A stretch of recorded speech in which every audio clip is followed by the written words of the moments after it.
In just a few moments, we're going to have our little graduation certificate program, but I wanted to share a few words with you. And it begins with an article that I found. It was written in 1990, and the date was August 13th. And the headline of this article really caught my attention. The article reads, the title reads, "Entombed in a cave for 5 days.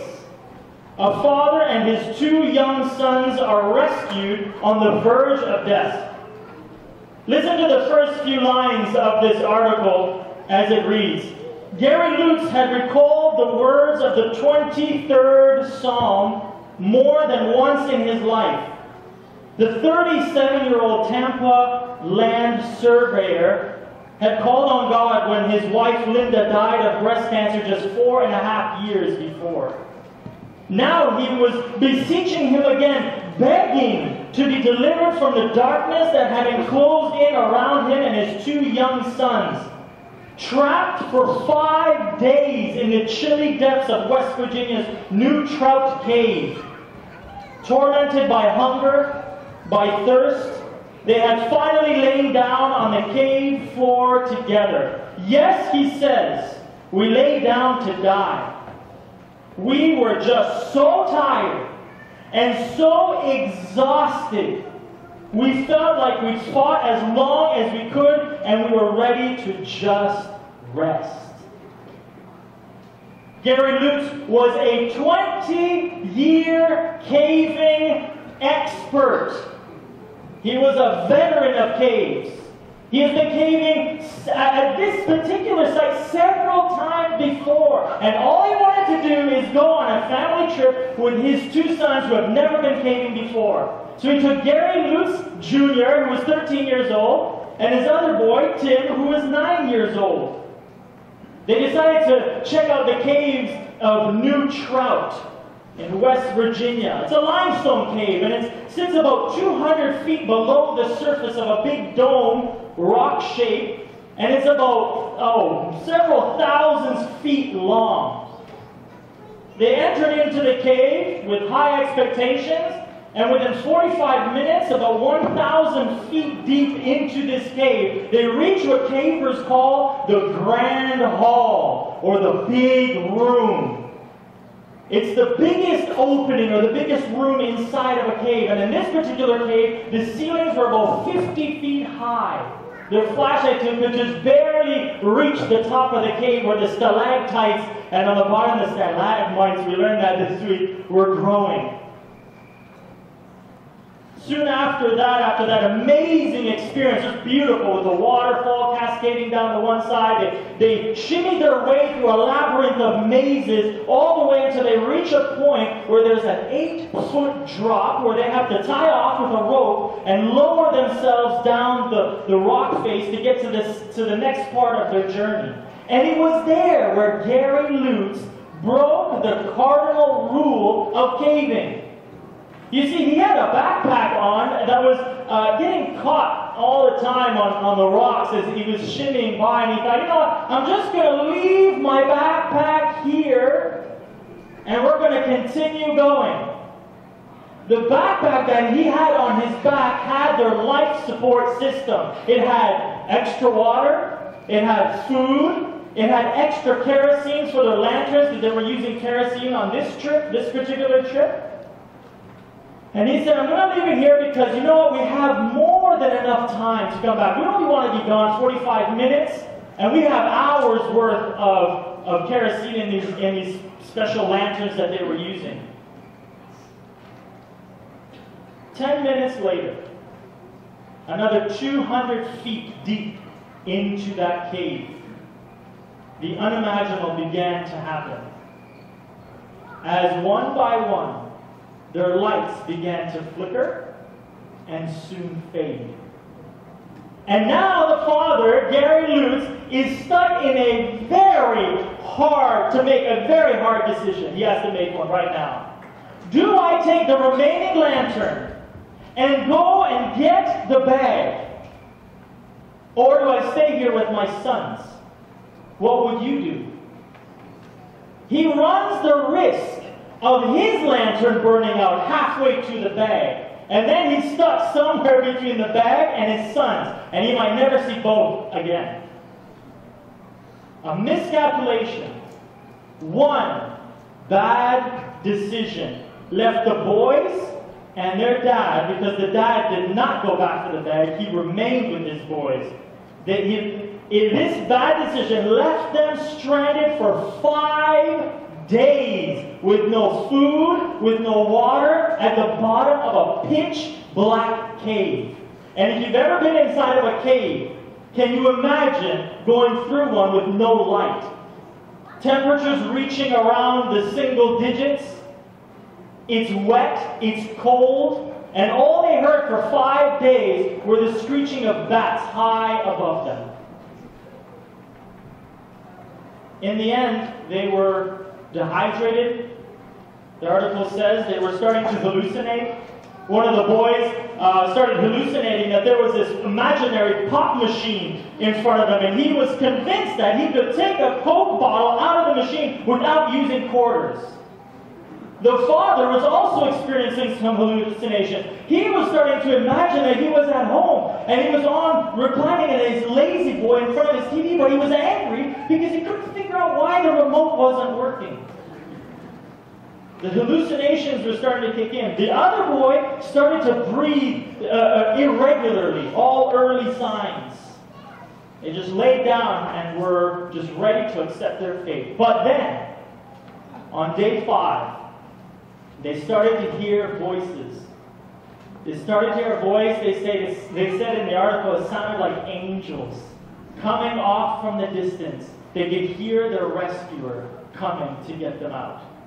Somebody was taking a walk, takes a walk every once in a while, took a walk on day 1, took a walk on day 3, and noticed there was the same truck parked outside of a cave, and they thought something must be wrong. They ran the plates, they found out that they were on a caving expedition, and a 500-man search party went out looking for them, until finally on day 5, they found them.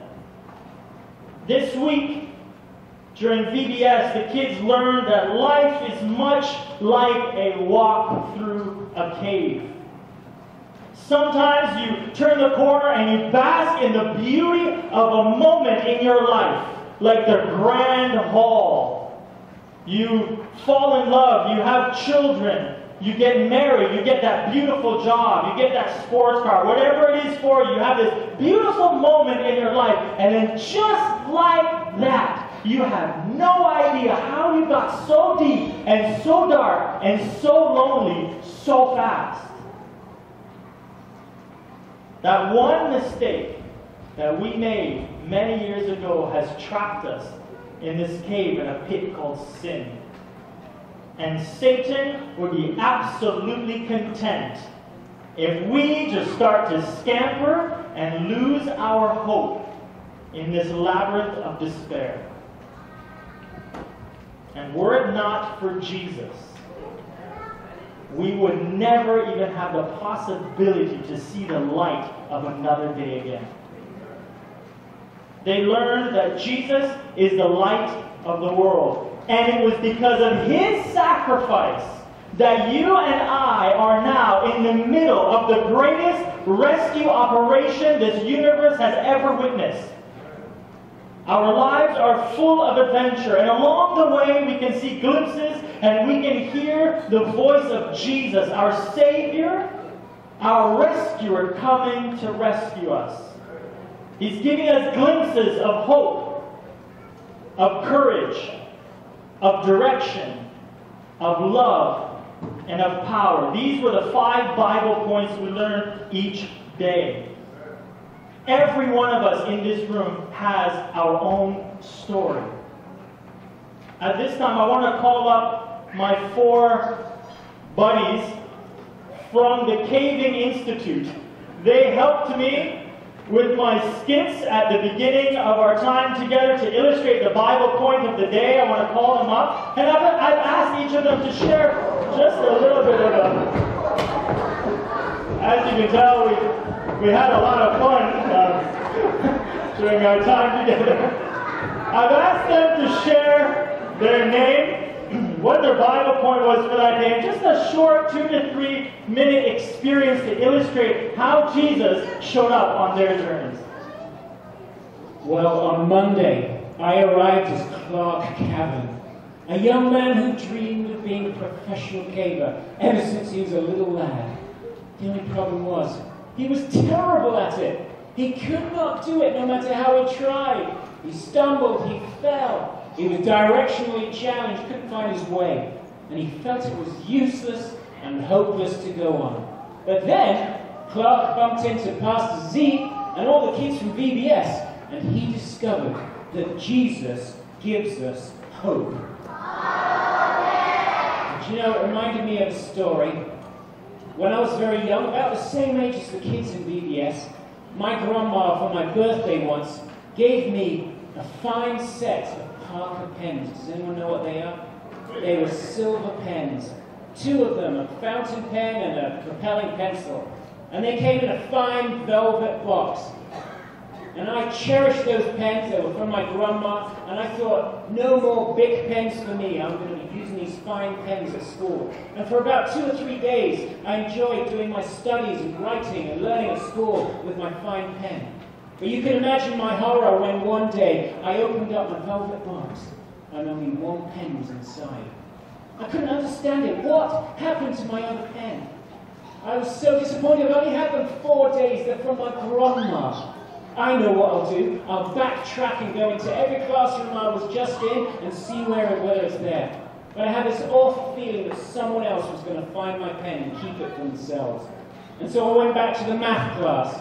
Nothing there. I went back to the chemistry class. Nothing there. And finally I wound up in the history class. And I searched on the ground. I looked in tables, under chairs. Nothing. And then I thought to myself, do you know, I never pray. But there's something I want to pray about right now. I said, dear Jesus, I cannot find my pen. I don't know why it's important for me, but I pray, dear Jesus, will you help me find my pen? The funny thing is, that very moment, in a voice as clear as if you spoke to me, a voice said, Andrew, look under the baseboards.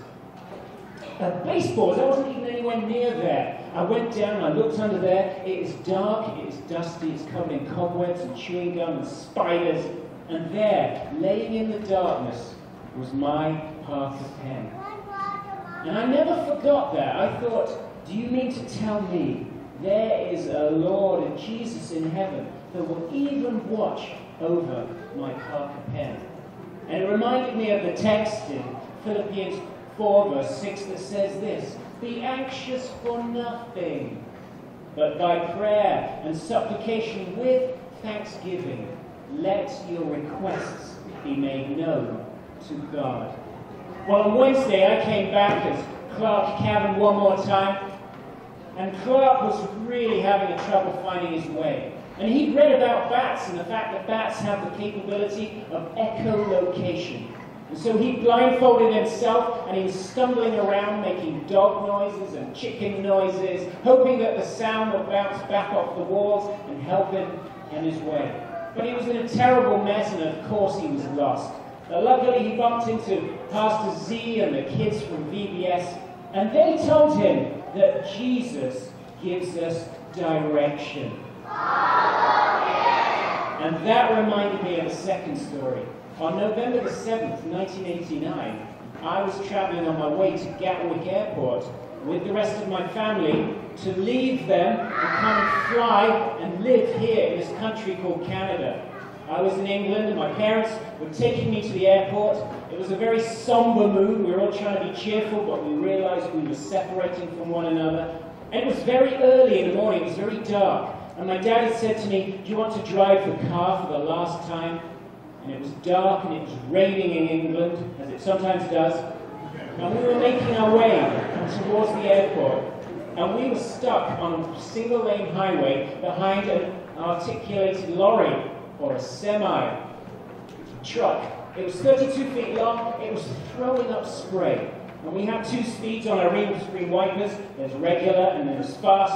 We were going on the fast, and I couldn't see. The spray was so distracting. And so what I thought was a lonely stretch of road, I decided to overtake the truck.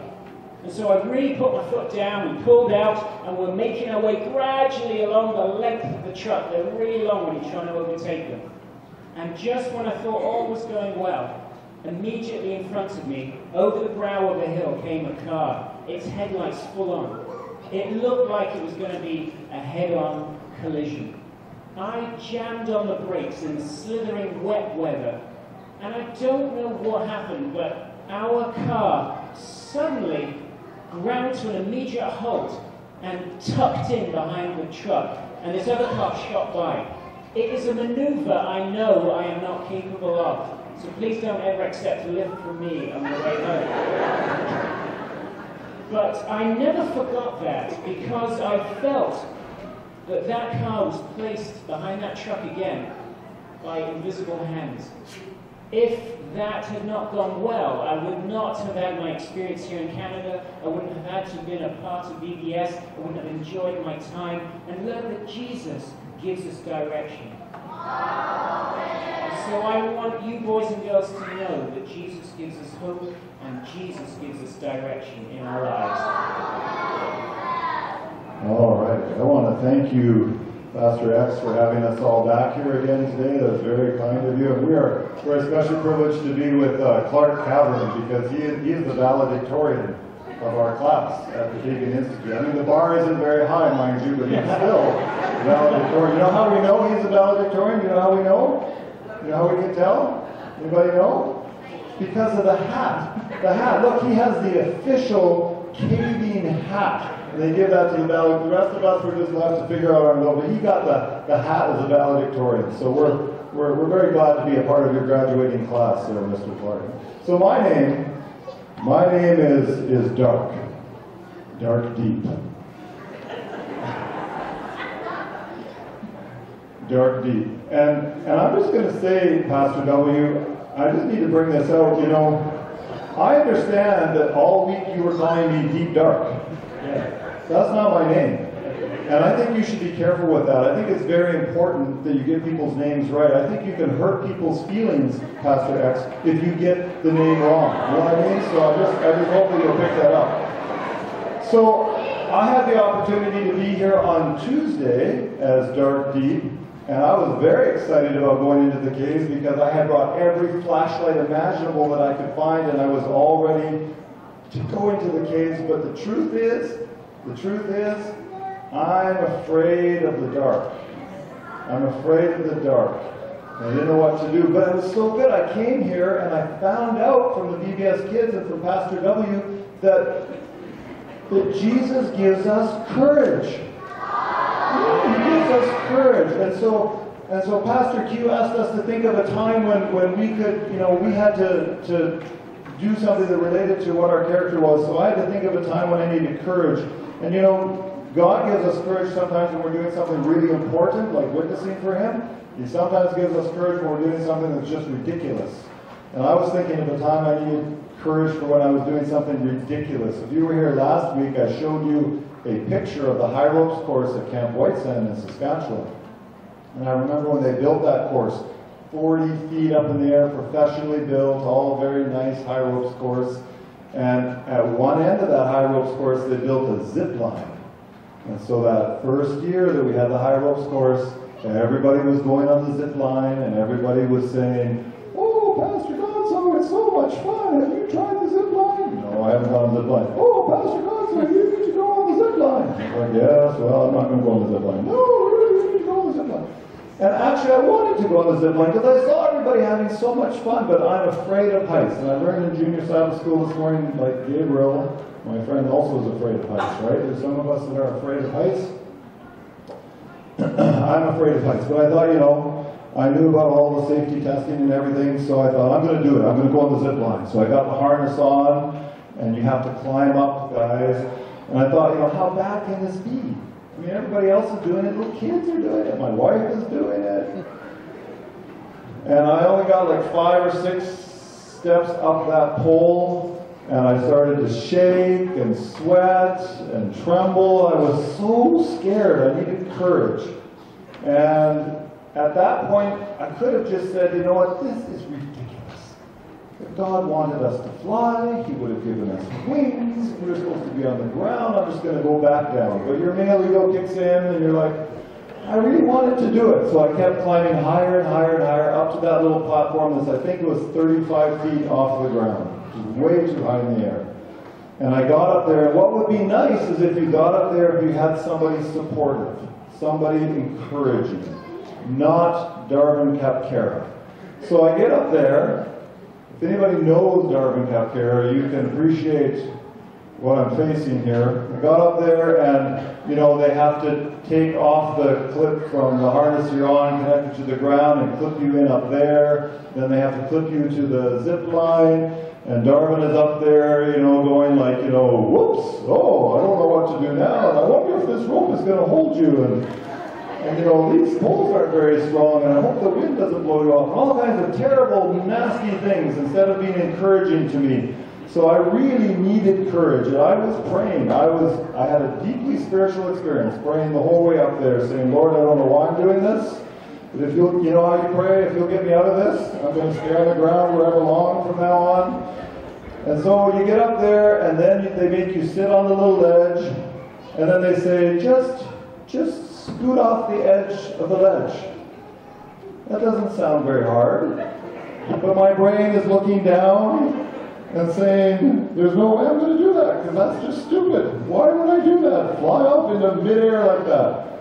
And Darwin is taunting me and harassing me. So I prayed to Jesus. I really did. I really did. I would still be sitting there, and they'd be throwing up food for me and building me a hut or something. But I had to pray to Jesus and say, please, give me the courage just this once to go on this zip line and come off of this ledge.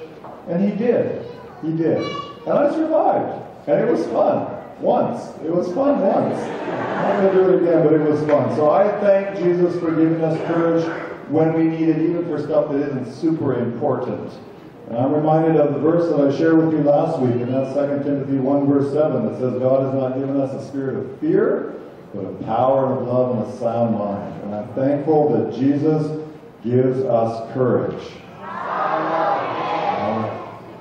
Hi, my name is Rocky Rob, the Cave Explorer, and I had such a good time at VBS, but it was awful as well, because on my Thursday at VBS, I stepped on a rock, I slipped, I fell, and I hurt myself. I lost my helmet and my backpack. I don't even know where it was. It was just somewhere in the cave, and I had to be rescued by these three guys. They had to come and get me. It was so scary. But I learned through their rescue that Jesus gives us love. There was a time in my life when I worked the afternoon shift in my plant, and one evening in winter, icy roads, 2 o'clock in the morning, I was on my way home, and I had to pass through this little village called Churchill, of all places. And as I'm going through Churchill, there's one church in Churchill. You'd imagine that if you're in a car and you break down, or if something happens, Churchill would be the phenomenal place to do so, Churchill. So I'm traveling in my car, it's icy outside, and I look up ahead of me, and I see Bambi. I see Bambi hopping, skipping, and crossing the road. And I'm thinking to myself, well, there isn't a lot of room between Bambi and I. Should I just step on the gas and keep going? Or should I step on the brake? Which one should I choose? Brake? It might have been better to step on the gas, but I did choose to step on the brake. And when I stepped on the brake, my car spun like 3 times. I just lost count of how many times my car was spinning. It went off into the ditch and into a big bank of snow, and there was like a boom! Just this big white cloud of snow, and when it all settled, I was at least up to my hood in snow. So I got up, being the big guy that I am, and I said, you know what, I think I can push it out of here. And I tried, but it was impossible. So I said, well, it's only about 15 kilometers from here to my home, so I'll walk. put on my coat, and I started walking towards my house. Along Highway 11, through Churchill, all the way up to Battery. And I was thinking, this is going to take a while. And as I'm driving, a car starts to approach from behind me. And I'm big and tall and I'm mean looking, but I was scared. Because it was 2 o'clock in the morning. And this car started to slow down, and I'm thinking, oh no, I've heard stories like this on the news. I'm going to be abducted. So I thought, well, maybe I should walk a little faster. So I started walking. And the car started to slow down, and eventually the car did come to a stop. And I was like, oh man, what's going on here? And the window rolled down, and out popped the head of this lady that I knew. 2 o'clock in the morning, she was also on her way home from work. And she said to me, Robert, that car back there in the ditch, is that yours? And the answer was yes. And you know, she picked me up, and she drove me home, was able to call the tow truck, go back, and get my car. It feels wonderful to be rescued, and it feels wonderful to be loved. And that reminds me of a passage which is found in 1 Peter chapter 5 and verse 7, which says, cast all your cares on him. Because I was really worried that night about how things would go. But cast all your cares on him because he cares for you. I had a fantastic week at VBS. Jesus gives us love. All right. And then I showed up on Friday morning. And the kids were already in their VBS mode, and I was excited. I, along with my fellow cavers from the Cave Institute, had gone through a course, and we had been trained how to cave. And as you saw as we came up here, we're very adept. We move smoothly. Through the training, we learned to do it better. And I had received my letter that says I was going to graduate. And the graduation was going to come, and I was overjoyed. I was sharing it with all the kids. And then Pastor Zama said, oh, can I see the letter that you're holding? And the letter, he started to read it, and I told the kids how proud I was of myself for my success. And he said, have you read the letter? I said, well, it's a little boring, it's a bit long, I read half of it, yes. And he says, well, it says here that you're going to have to lead a group through a cave. Now, that didn't sit well with me, it doesn't sit well with me, but I was able to do it because I learned through that discussion with Pastor Z and with the kids that Jesus gives us power. And I was given the power, because I'm very afraid of leading groups or being in charge of anything. It makes me faint. And that's not really good if you're going to be walking in the dark down in the cave and you faint on a group that you're leading. But I found the power through that. And that reminded me of a story where we are given the power to do things and to stand up against things that are wrong that we see in the world. When I was about 12 or 13, I... like every 12 or 13-year-old, likes to be included in the group that they're in. And you don't want to do anything that would be strange from what your group is thinking and doing. And we were actually at Ferndale Camp, Keswick Camp. I don't know if any of you know that place, where the church used to have a camp up on Lake Rosso. They used to have camp meetings there. It was a very lovely place. We don't have it anymore. It's opposite of where Camp Friend is. But anyhow, there was a group of my peers, and there was another kid about the same age as us, but he wasn't in the group. And he had chosen to wear some boots that were very unique in style for that time of society. They were he was a boy, and they were a patent white boot with a heel, and it looked very strange. And so the group that I was with, they started to tease him about that. And they teased him very, very hard. And he started to cry. And that wasn't really good. But at that point I thought, that's not nice. That's not really nice. But as being a part of the group, you don't want to speak out against what your group's doing. You want to be part of the group. But I said, Jesus, give me the power to respond, to stand up for this guy. And I got the power. Jesus gave me the power. I spoke out. I said, listen, guys, this is not right. Stop it. And they listened to me. They stopped it. So, and it reminds me of a text in the Bible. Acts chapter 1, verse 7 and 8, where Jesus is returning to heaven. And I don't know if the adults remember this. Children might remember it from our day on Friday. But what does he say to his disciples? I'm going away. I don't have it word for word here. You're going to have to work with me. I'm going back, but I'm going to give you power through the Holy Spirit to do what?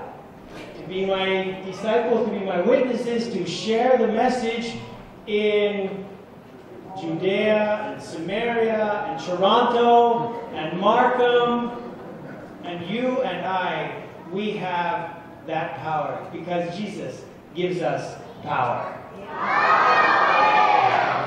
Thank you very much, guys. You can have a seat. I just want to close. Give them a round of applause.